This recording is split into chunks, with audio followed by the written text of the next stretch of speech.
Fear is the path to the dark side. It's not a mandate the government give you insurance. It's government mandating that you buy insurance. I can't think of anything more devastating to the public interest. Tonight, a victory for liberty was handed down in a Virginia federal courthouse. U.S. District Judge Henry Hudson ruled today that President Obama's sweeping health care law is unconstitutional because it forces people to buy health care, and that is outside the scope and authority of Congress. How serious of a legal setback is this for the president? Well, it's a major, major setback because there is a substantial body of American law and lawyers who believe that this legislation goes too far. This could be history-making if the court goes all the way and Anthony Kennedy joins that conservative majority and makes it a majority and shoots down the major legislative achievement of a president. This is certainly, just as you point out, one of many challenges to the Supreme Court to rather the constitutionality, before it gets to the Supreme Court, of the signature legislative achievement of the Obama administration in the first 2 years. Thank you. Well, let's talk about health care right now. What's meant by a mandate is the government is forcing people to buy health insurance. We expect that we will achieve virtually universal health care without that mandate. If a mandate was the solution, we could try that to solve homelessness by mandating everybody buy a house. The reason they don't have a house is they don't have the money. And so our focus has been on reducing costs, making it available. I am confident that if people have a chance to buy high-quality health care that is affordable, they will do so, and that's what our plan does, and nobody disputes that. Senator Edwards, does Senator Obama provide universal coverage? No, because the only way to provide universal coverage is to mandate that everyone be covered. It just doesn't cover everybody. The only way to cover everybody is to mandate it. John and I have a disagreement. John thinks that the only way we get universal coverage is to mandate coverage. The only difference between Senator Clinton's health care plan and mine is that she thinks the problem for people without health care is that nobody has forced them to get health care. The truth is, Senator Clinton does have a universal health care plan. And so do I. The difference is she has what she calls a mandate, and I don't. And I just want to spend a little time explaining this. It's not a mandate the government give you insurance. It's government mandating that you buy insurance. So she believes that the only way to get universal health care is to force you to buy insurance. You have to pay a fine, or she would go, in her words, after your wages. By taking on the insurance industry. And that is how I will make certain that every single American in this country has health care that they can count on. But we've had plans before under a Democratic president in the 90s and a Democratic Congress. We couldn't get it done because the drug and insurance companies are spending $1 billion over the last decade on lobbying. And that's why we've got to have a president who is willing to fight to make sure that they don't have veto power. They can have a seat at the table, but they can't buy every single chair. President Obama Monday standing with all of the health industry leaders saying that they were going to be voluntarily shaving some $2 trillion off U.S. health care costs over the next 10 years. Among those gathered were executives from HMO giants Kaiser Foundation Health Plan and Health Net Inc., and the health insurance lobbying group America's Health Insurance Plans, from American Hospital Association, American Medical Association, from medical device companies, and from the pharmaceutical industry, including the president and CEO of Merck and former Congressman Billy Townsend, now president and CEO of Pharma, the massive industry lobbying group.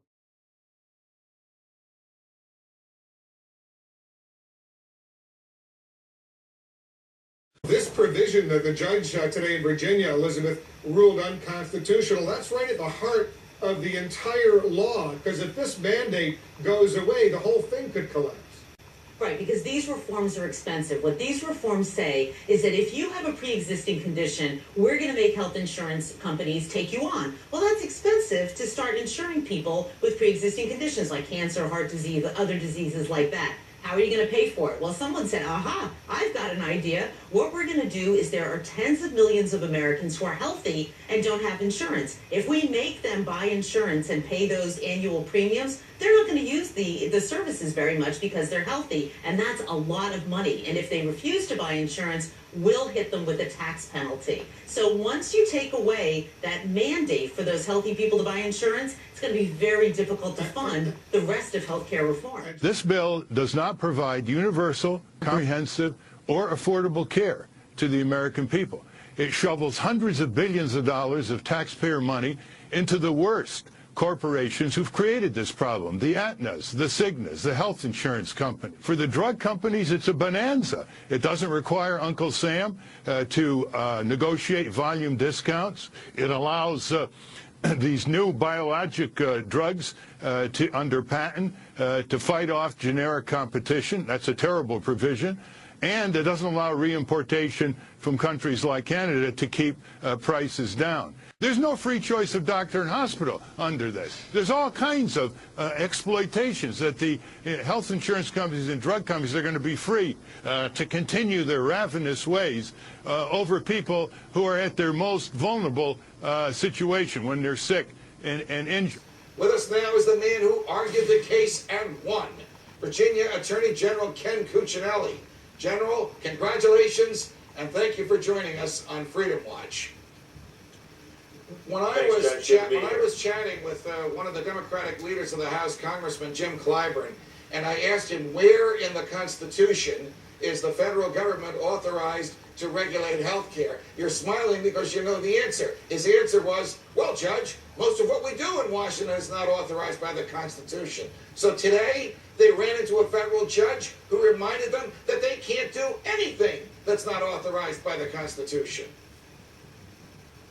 Well, I give Congressman Clyburn points for honesty, and he's absolutely correct that it has never been adequately answered what the constitutional authority is to be able to order Americans to buy health insurance or any product. Because let's be clear, this case isn't just about health insurance, it's about liberty. And if they can order you to buy this, they can order you to buy anything as their solution to any sort of economic problem. Hopefully we can put a dent in that today. General, what so impressed me about what Judge Hudson did was his sweeping view of liberty and his personal courage in saying to the Congress, this is a line over which you can't cross. No matter how noble or laudable your goals, no matter how popular this particular proposal may be, no matter how needed it may be in certain segments of the population, this is simply not an area of human behavior that the Constitution gives to you, the decision whether or not to purchase a good. Were you surprised with the sweeping response you got today? No, he adopted largely on the issues of constitutionality Virginia's arguments. We've been saying this from the beginning, as I'm sure you've observed. Just to bring the case, we were pilloried up and down, and the media and the academics and the law professors and so forth all told us that we didn't have a prayer to win this thing. But we looked at the law, and the truth of the matter is, in the 4 big Commerce Clause cases, and this at heart is a Commerce Clause case, the 4 big cases in the last 80 years, the limited government side has won 2. Well, if we hold on to this win through the Supreme Court, the limited government side will be 3-2 in the last 80 years, and that's a direction we need to go if we're going to start to rein in the power of the federal government. And that's what we were doing here. And when I swore my oath of office as Attorney General, the very first thing in my oath was to protect the Constitution, and that's exactly what I'm doing in this case. What happens next, General? You have this big case in Florida in which a number of the states are plaintiffs. You have a couple of other cases around the country. Are we going to wait for all these federal district court judges to rule, and then each of these cases to go to the federal circuit courts, and then all of them to go to the Supreme Court? Or do you think maybe the U.S. Supreme Court, knowing that your case is going to get there one way or another, might just reach down and take it and rule on it? Well, certainly we hope that this will be expedited. It leaves an incredible cloud of uncertainty over the whole country. Do I have to if you're Governor McDonnell here in Virginia, do I have to invest these tens of millions of dollars to prepare to comply with this law, only to have it held unconstitutional, or will I fail is a bad word, will I decide not to, hoping that it's found unconstitutional and suddenly get caught short if it's found to be legal to do this? There's an incredible amount of uncertainty, and when you add on to this, by the end of January, because of the elections last month, over half of the states in America are going to be suing the federal government as parties to a case against the federal government. That is unprecedented, to my knowledge. That speaks to just what an extraordinary overreach of their constitutional authority the Congress and the President have undertaken in this situation. And I hope we've taken the first step today to pushing them back. We only have about 30 seconds left. What happens to the rest of the law, the parts that were not declared unconstitutional today, the things that make the states do things they don't want to address? Will those be resolved in other cases? Because as I understand it, this case before Judge Hudson is now over. It is over before Judge Hudson, and the remedy that the judge might apply is the most difficult part of the case, actually. Here, he appears to have eliminated some of the insurance requirements that go along with the individual mandate, but nothing more. In Florida, they have different claims entirely in addition to the individual mandate, so you may get a more sweeping remedy, and of course the Supreme Court could change that entirely. We have asked for the whole law to be stricken based on certain case law that exists, and we believe that's the way it ought to go. And I just want to tell your viewers, we've cataloged all this on our website at Cuccinelli.com, so they can see the history of it if they're just coming to it today. And there's an awful lot that's going to happen relatively quickly. Attorney General Ken Cuccinelli from the Commonwealth of Virginia. It's a pleasure to have you here. Thanks very much. Thanks, Judge. Today in a courtroom in Richmond, Virginia, U.S. District Court Judge Henry Hudson issued a ruling on the Patient Protection and Affordable Care Act, commonly called Obamacare.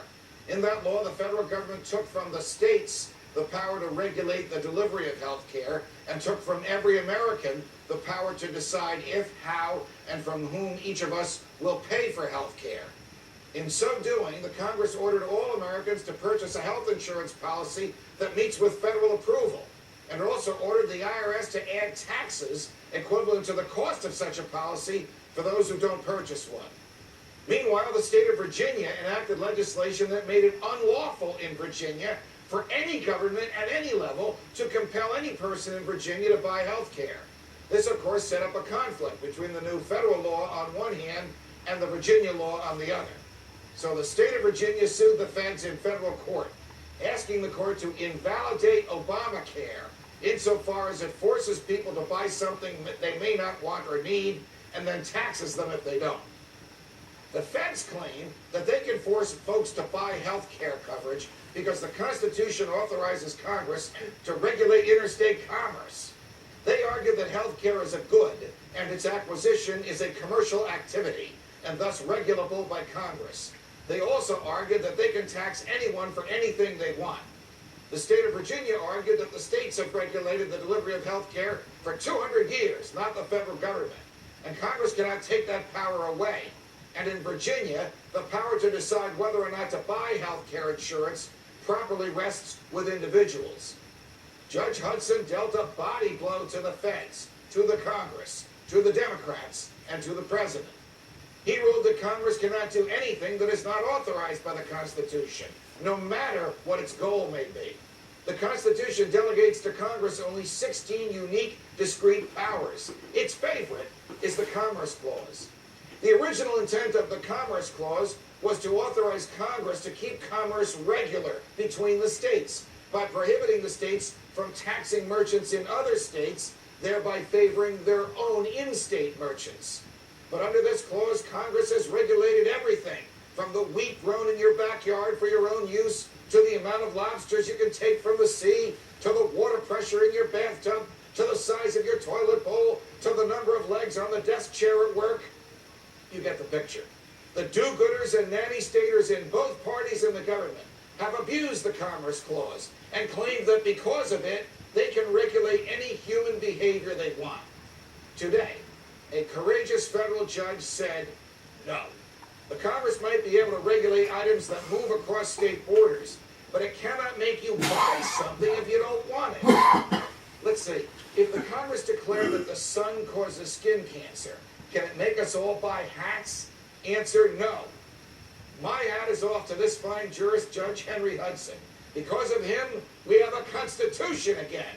And we are reminded that when the Congress oversteps its bounds and tries to take freedom from us, it is the duty of judges to put a stop to it. Fear leads to anger. Anger leads to hate. Hate leads to suffering.